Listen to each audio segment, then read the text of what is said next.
A projectile is fired with an initial speed of 120 meters per second at an angle of 60 degrees above the horizontal on a cliff 50 meters high. So the first thing you do for this problem is to draw a diagram, which I have done.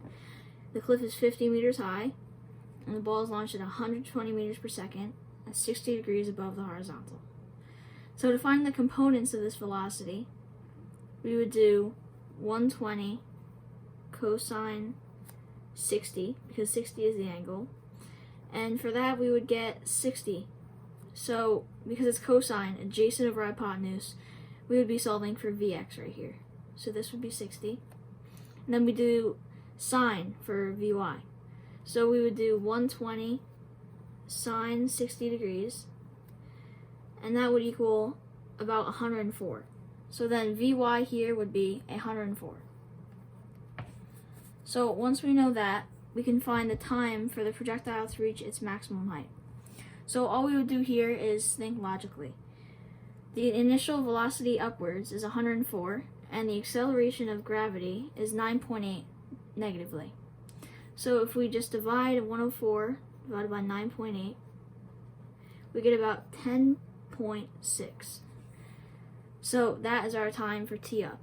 So T up, or T max, Ty max, would be equal to 10.6 seconds. Part B. For this part, we are finding the maximum height above the base of the cliff reached by the projectile, or Y max. Well, this problem is extremely simple. All we have to do is plug in the y equation.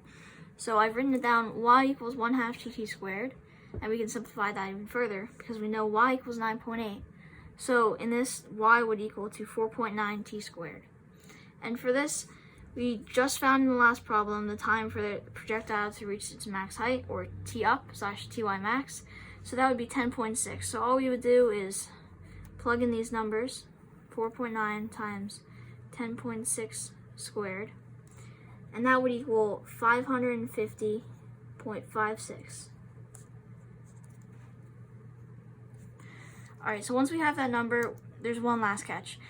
This all happens above the 50-meter cliff. So all we would do is add 550 plus 50.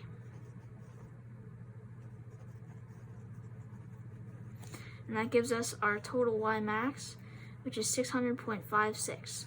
So the maximum height, Y max, would be equal to 600.56 meters. Part C.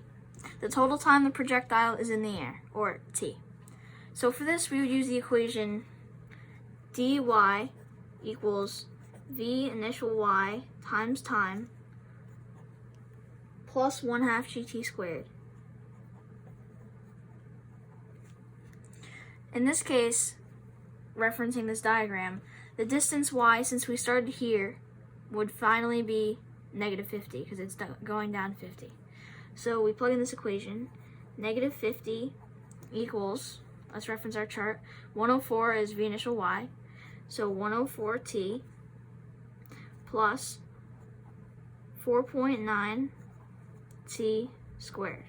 Or this would actually be minus because gravity is in the negative direction. And then all we would do is solve this. So to make this quadratic, we would organize it, just put negative 4.9 t squared plus 104t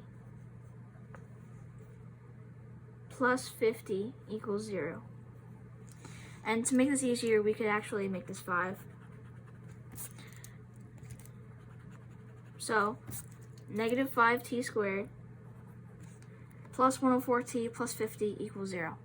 So then all we would do is a pretty complicated quadratic problem, so we could use the quadratic formula. So negative 104 plus minus the square root of b squared, which is 104. So 104 squared is 10,816 minus 4 times a times c. So 4 times a, so 4 times negative 5 is negative 20, times c, which is 50. So negative 20 times 50 would be equal to negative 1,000. So we're minusing negative 1,000, which is also a positive.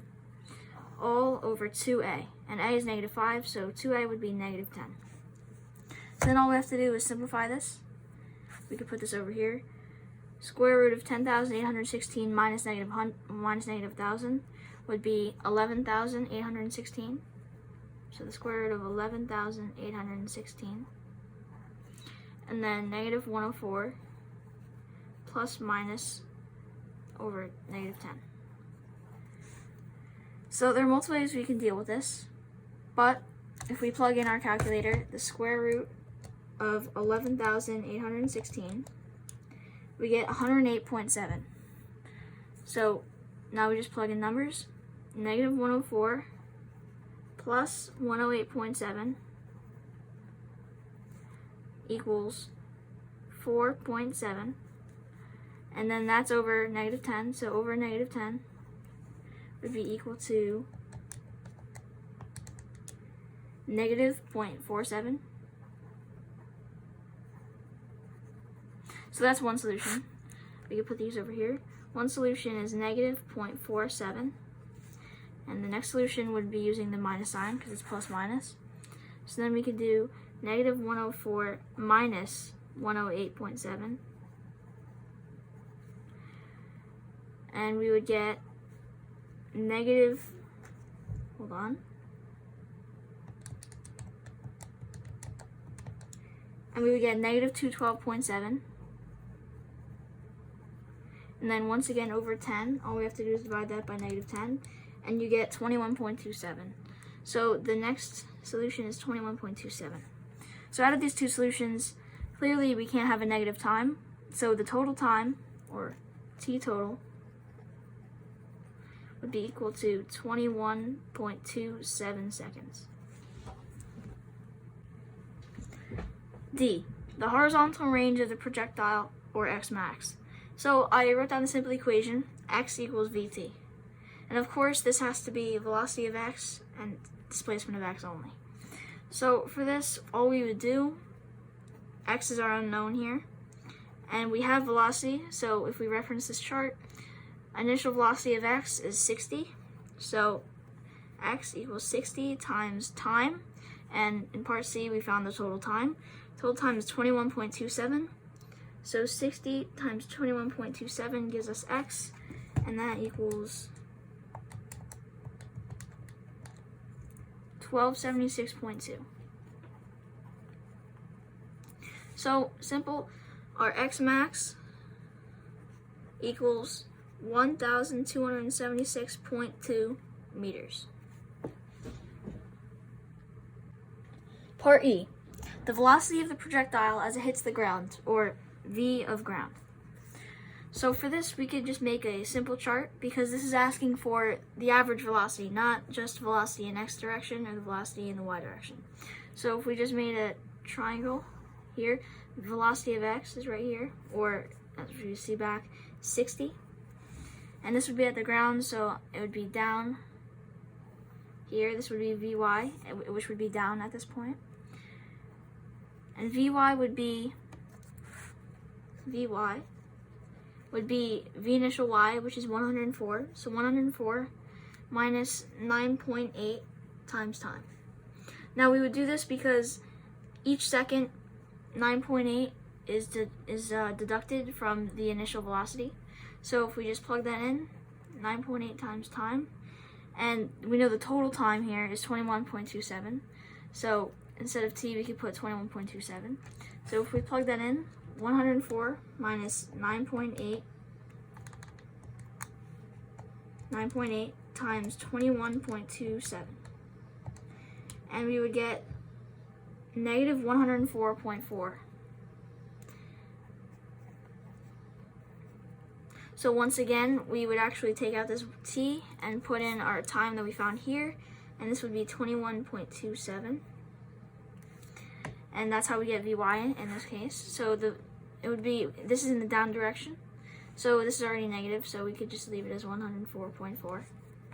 Right, and now the average velocity goes tip to tail. So here, this hypotenuse would be the average velocity. And if we just use the Pythagorean theorem, simple, we do 60 squared and 104.4 squared.